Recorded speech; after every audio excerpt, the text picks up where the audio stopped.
Friends, Ram Ram, जय श्री कृष्ण। आप सब कैसे हो? आशा करती हूँ आप सब बहुत बहुत अच्छे होंगे फ्रेंड्स। मैं भी ठीक हूँ। और अभी मैं जिस पे रिएक्शन दूंगी ये सजेस्टेड वीडियो है फ्रेंड्स। छत्रपति शिवाजी महाराज दक्षिण भारत अभियान की पूरी सच्चाई फ्रेंड्स। इस वीडियो पे रिएक्शन देने का सजेशन आया है आर्यन जी की तरफ से, उसी नाम से कमेंट्स ये आया था फ्रेंड्स। तो उनका ये सजेशन है और ये जिस वीडियो का लिंक मैं डिस्क्रिप्शन में दे दूंगी। और जो वीडियो को देखो चैनल को जरूर सब्सक्राइब करो। मेरा वीडियो देखो चैनल को सब्सक्राइब करो, वीडियो को लाइक करो और कमेंट्स भी करो। आइए पहले देख लेते हैं ये वीडियो, उसके बाद हम बात करेंगे फ्रेंड्स। 1 2 3 स्टार्ट।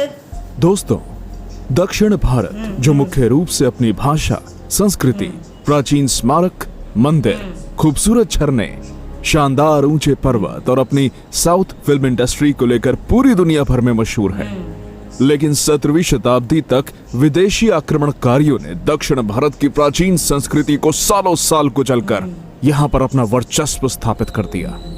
पर क्या आप जानते हैं कि छत्रपति शिवाजी महाराज ने इन विदेशी सल्तनतों को उखाड़कर पहली बार दक्षिण भारत में मराठा साम्राज्य का डंका बजाया और महाराष्ट्र के पुणे जिले से शुरू किया गया इस हिंदवी स्वराज्य के तूफान को श्रीलंका की सीमा तक जाकर पहुंचा दिया। पर दोस्तों, इसके पीछे का पूर्व इतिहास जानने से पहले हमें उस समय की दक्षिण भारत की स्थिति को समझना होगा।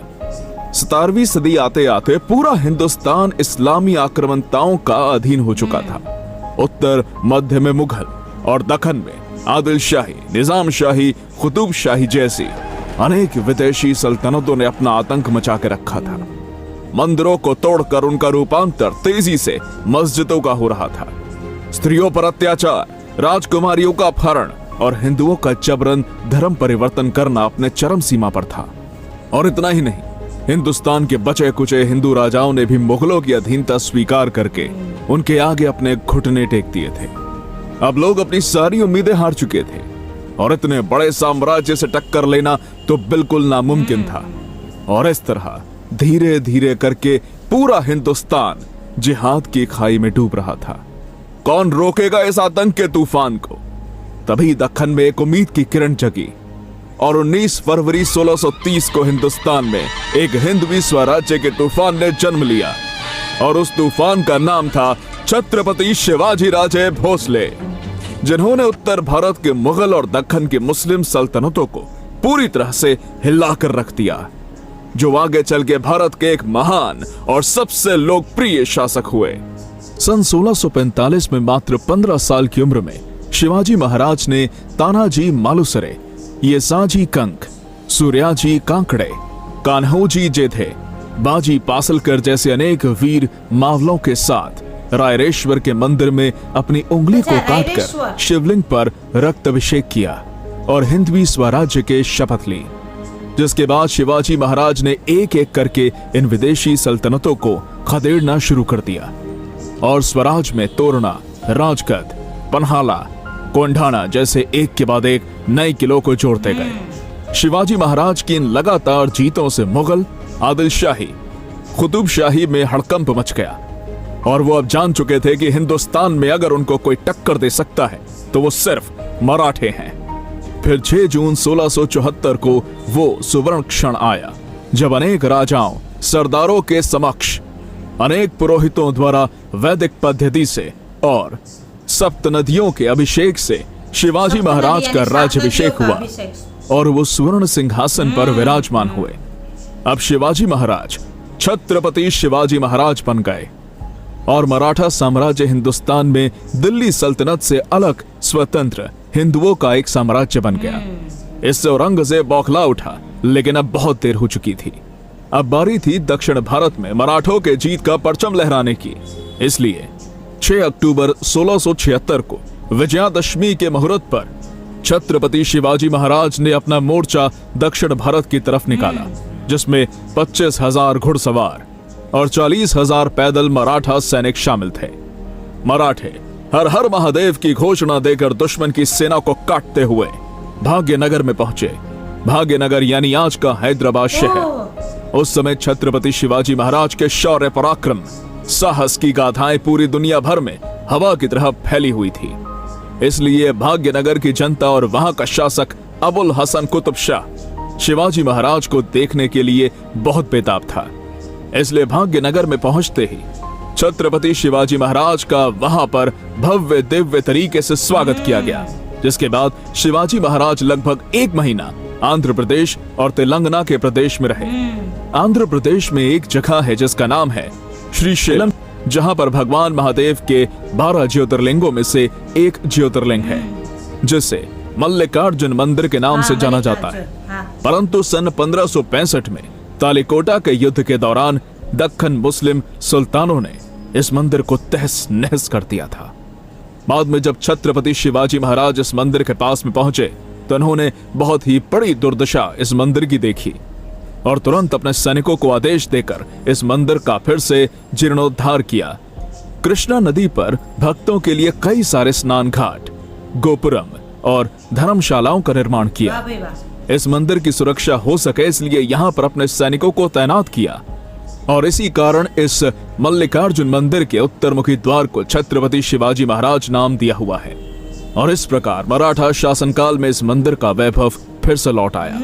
जिस श्रीशैलम की धरती पर शिवाजी महाराज के चरण स्पर्श हुए, वहां के स्थानिक लोगों ने छत्रपति शिवाजी महाराज का भारत में सबसे बड़े मंदिर का निर्माण श्रीशैलम में किया है। अगर आप भी कभी श्रीशैलम जाते हैं तो अवश्य दर्शन के लिए जाइएगा।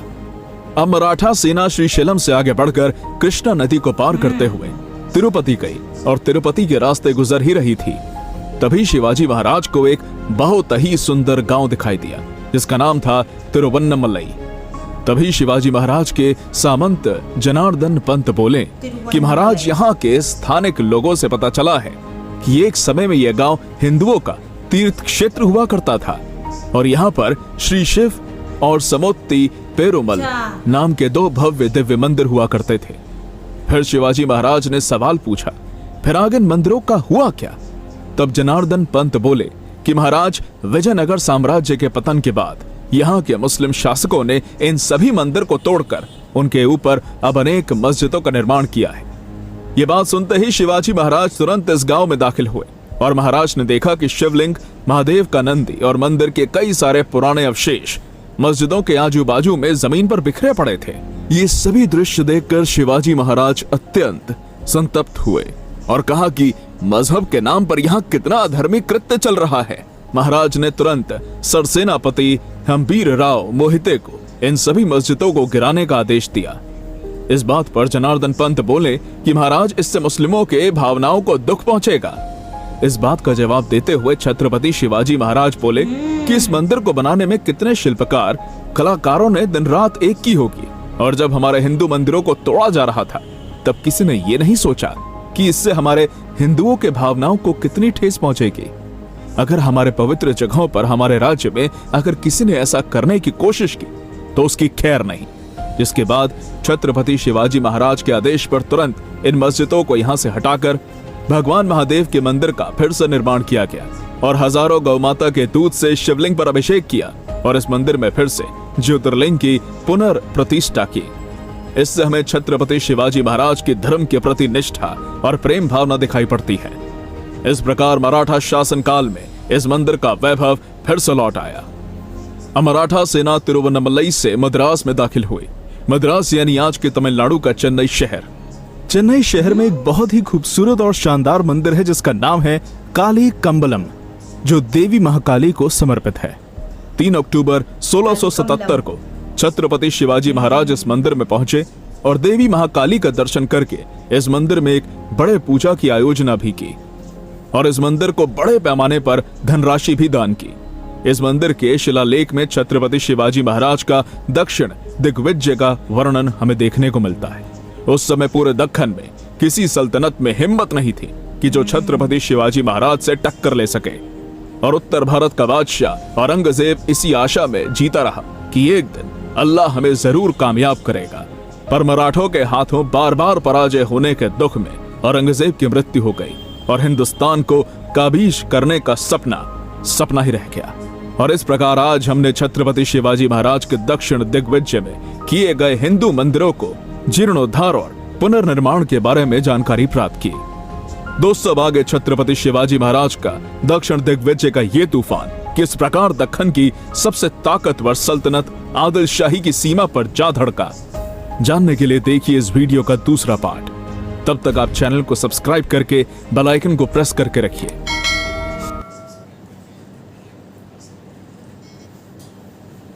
हाँ फ्रेंड्स, ज़रूर सब्सक्राइब करना। और बहुत अच्छा वीडियो था। हाँ, बहुत अच्छी इसमें जानकारी थी। बेसिकली जो महाराज ने उस टाइम महाराष्ट्र, गुजरात ये सब नहीं था। मतलब साउथ इंडिया जब जिसको हम बोलते हैं बेंगलोर, चेन्नई और हैदराबाद, वो सब नहीं था उस समय। उन सब चीज़ों को, उन सब पार्ट को दक्कन बोला जाता था।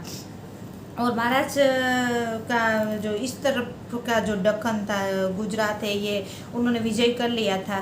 फिर वो निकले साउथ की तरफ, और साउथ में भी उन्होंने मतलब धीरे जहाँ जहाँ देखते गए कि मुग़लों ने अत्याचार किया है, और ख़ास तौर पे हमारे धर्म स्थान तोड़ देते थे। ये थोड़ा मतलब अच्छा नहीं लगता देख के।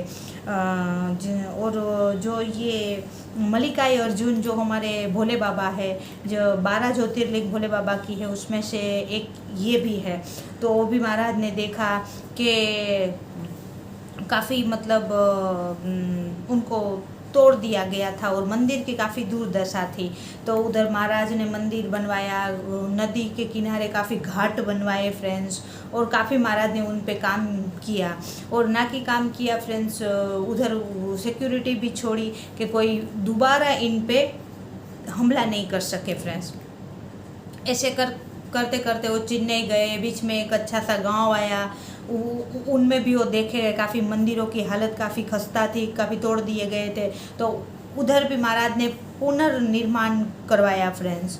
और हमारे जो सोमनाथ मंदिर जो है, वो भी 12 ज्योतिर्लिंग में से एक ज्योतिर्लिंग थी। तो मुग़ल के राज में, और ये सब जो बाहर से जो आक्रमणकारी जो आए थे, उन्होंने वो मंदिर तो फ्रेंड बार तोड़ा है, और बार हमारे ऐसे लेजेंडों ने फ्रेंड्स बनवाया है और बार तोड़ा है। आज भोले बाबा भव्य रूप से विराजमान है फ्रेंड्स। तो वही बात है ना कि बुराई का तो अंत कभी ना कभी होगा ही फ्रेंड्स। और जब भी फ्रेंड्स वो ये, जैसे मैं वीडियो में बोलती हूँ ना, अति की कभी गति नहीं होती। जब अति बढ़ जाती है ना, जो मतलब दुर्कर्म करते हैं, ऐसे कर्म जो ऐसे लोग होते हैं, उनकी अति बढ़ जाती है ना, फिर फ्रेंड भगवान अपना एक दूत भेजते हैं फ्रेंड्स। तो ऐसे ही थे हमारे श्री छत्रपति शिवाजी महाराज फ्रेंड। इन मुग़लों की जब अति बढ़ गई ना, अत्याचार की फ्रेंड्स, और ये एक विशेष धर्म पे काफ़ी अत्याचार करते थे, और हमारे जो धर्म स्थान थे वो तोड़ देते थे फ्रेंड्स। तो अब तब भगवान ने, यही समझ लो कि सन 1600 में भगवान ने अपना दूत ही भेज दिया छत्रपति शिवाजी महाराज के रूप में। और ऐसा माना जाता है कि छत्रपति शिवाजी महाराज पे मतलब माँ भवानी का हाथ था, और माँ भवानी ने स्वयं उनको तलवार दी थी। यानी वाकई में वो दिव्य स्वरूपी थे, और वाकई में वो भगवान के दूत बन के ही आए थे। ऐसे लग रहा है कि फ्रेंड्स हम लोगों का उद्धार करने ही वो आए थे फ्रेंड्स। तो महाराज ने एक करके ऐसे, इसीलिए माना जाता है कि महाराज का अटक से लेके गटक तक, यानी लगभग उन्होंने पूरे इंडिया पे, ये जो दक्कन फतेह किया, वो फिर साउथ फतेह किया, हमको दिखाया। लगभग पूरे इंडिया पे उन्होंने मराठा साम्राज्य की स्थापना कर दी थी।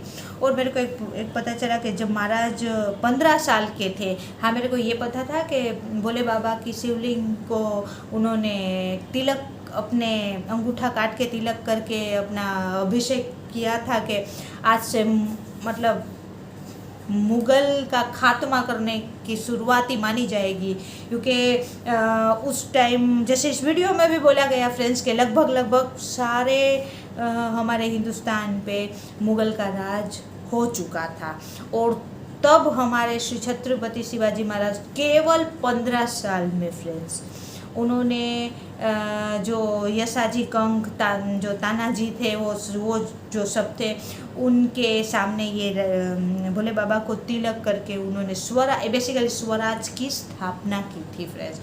और वो स्वराज की स्थापना करते करते करते फ्रेंड उन्होंने कर भी दिखाया। लगभग पूरे इंडिया पे एक टाइम पे मराठा साम्राज्य हो चुका था फ्रेंड्स, यानी महाराज ने जो बोला वो किया भी। और ये आसान बात नहीं है, क्योंकि जो मुग़ल थे ना फ्रेंड वो काफ़ी क्रूर, और जो औरंगजेब था ना वो काफ़ी क्रूर राजा माना जाता है, मतलब क्रूर वो मतलब बादशाह माना जाता था।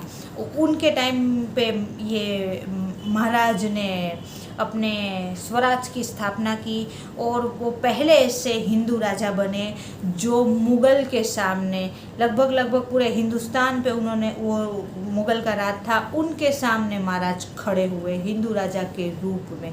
यानी दिल्ली राज से उन्होंने अलग अपना एक साम्राज्य खड़ा किया, मराठा साम्राज्य, स्वराज नाम से फ्रेंड्स। महाराज ने एक अलग स्वतंत्रता, वो स्वतंत्र राजा बने फ्रेंड्स मुग़ल के सामने। और वो राजा बनते बनते फ्रेंड्स उन्होंने एक टाइम पे मतलब ये वैसे बोला जाए फ्रेंड्स कि मुग़ल का खात्मा करने में इंडिया में, हमारे भारत में से मराठों का काफ़ी हाथ है फ्रेंड्स। और उनमें भी प्रमुख तौर पे हमारे श्री छत्रपति शिवाजी महाराज का अमर इतिहास है। स्वर्ण अक्षरों में उनका नाम लिखा गया है फ्रेंड्स कि मुग़ल को हटाने की शुरुआत महाराज से ही हुई थी, और महाराज ने मतलब ऐसा नाम कर दिया था मराठों का कि आगे महाराज की मृत्यु के बाद भी औरंगजेब कभी चैन से सो ही नहीं पाया फ्रेंड्स।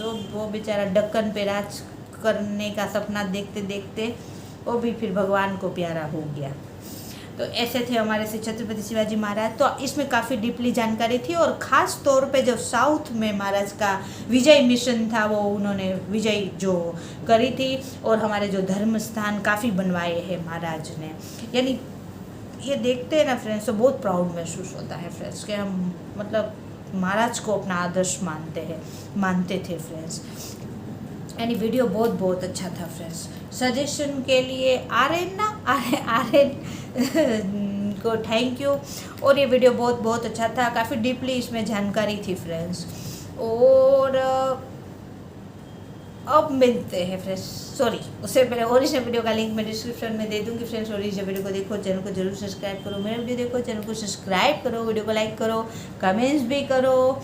और अब मिलते हैं फ्रेंड्स ऐसे ही किसी दिग्गजों की वीडियो में। बाय बाय, जय हिंद, वंदे मातरम, बाय बाय।